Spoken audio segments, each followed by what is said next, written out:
12ാം ശമ്പള കമ്മീഷന്റെ പരിഗണനാ വിഷയങ്ങളെ സംബന്ധിച്ച് ഉത്തരവിറങ്ങി. പുതിയ ശമ്പള പരിഷ്കരണത്തിന് 2024 ജൂലൈ 1 മുതൽ മുൻകാല പ്രാബല്യമുണ്ടാകും.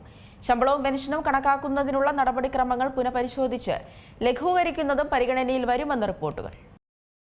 സംസ്ഥാനത്തെ സർക്കാർ ജീവനക്കാരുടെയും അധ്യാപകരുടെയും പെൻഷൻകാരുടെയും ശമ്പളവും ആനുകൂല്യങ്ങളും പരിഷ്കരിക്കുന്നതിനായി നിയോഗിച്ച 12ാം ശമ്പള കമ്മീഷന്റെ പരിഗണനാ വിഷയങ്ങളെ സംബന്ധിച്ചുള്ള ഉത്തരവാണ് ഇപ്പോൾ പുറത്തുവരുന്നത്.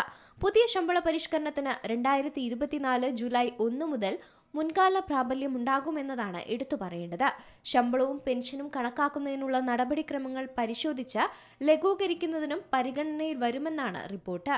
കേന്ദ്ര സർക്കാർ ജീവനക്കാർക്ക് ഇപ്പോൾ ലഭിക്കുന്നതും സംസ്ഥാന ജീവനക്കാർക്ക് ഇല്ലാത്തതുമായ ആനുകൂല്യങ്ങളെ പറ്റിയും പഠിക്കും. ഇവ ലഭ്യമാക്കാനുള്ള സാധ്യതകളും പരിശോധിക്കേണ്ടതുണ്ട്. മുൻ chief secretary doctor VP. Joy അധ്യക്ഷനായ കമ്മീഷനോട് 3 മാസത്തിനകം റിപ്പോർട്ട് സമർപ്പിക്കാനായിരുന്നു സർക്കാർ നിർദ്ദേശിച്ചത്.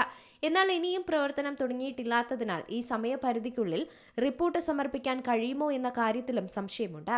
3 മാസത്തിനുള്ളിൽ നൽകിയാൽ തന്നെ ജൂണിലായിരിക്കും റിപ്പോർട്ട് സമർപ്പിക്കുന്നത്. അതായത് ശമ്പള പരിഷ്കരണം പുതിയ സർക്കാരാകും നടപ്പിലാക്കേണ്ടത്. ശമ്പള വർധനവിന് പുറമെ പ്രൊമോഷൻ ആനുകൂല്യങ്ങൾ, ലിംഗസമത്വം, കേന്ദ്ര മാതൃകയിലുള്ള ആനുകൂല്യങ്ങൾ എന്നിവയിലും കമ്മീഷൻ വിശദമായി പരിശോധന നടത്തുന്നതാണ്. നിലവിലെ ശമ്പളം, DA, മറ്റ് അലവൻസുകൾ എന്നിവ പുനഃക്രമീകരിക്കുന്നത് സംബന്ധിച്ച ശുപാർശകളാകും നൽകുക.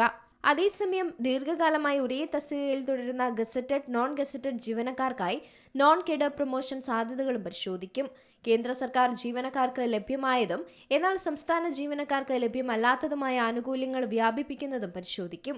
സ്ത്രീ ജീവനക്കാർ നേരിടുന്ന പ്രശ്നങ്ങൾ പരിഹരിക്കുന്നതിനായി ലിംഗസമത്വത്തിൽ അധിഷ്ഠിതമായ പുതിയ സേവന വ്യവസ്ഥകളും നിർദ്ദേശിക്കും. സർവീസ് പെൻഷൻകാരുടെ ആനുകൂല്യങ്ങളിൽ വരുത്തേണ്ട മാറ്റങ്ങളും കമ്മീഷന്റെ പരിഗണനയിൽ വരും. News desk C Malayalam news. ഏറ്റവും പുതിയ വാർത്തകളും വിശേഷങ്ങളും വിരൽത്തുമ്പിലറിയാൻ സി മലയാളം ന്യൂസ് എല്ലാ ഡിജിറ്റൽ പ്ലാറ്റ്ഫോമുകളിലും ലഭ്യം.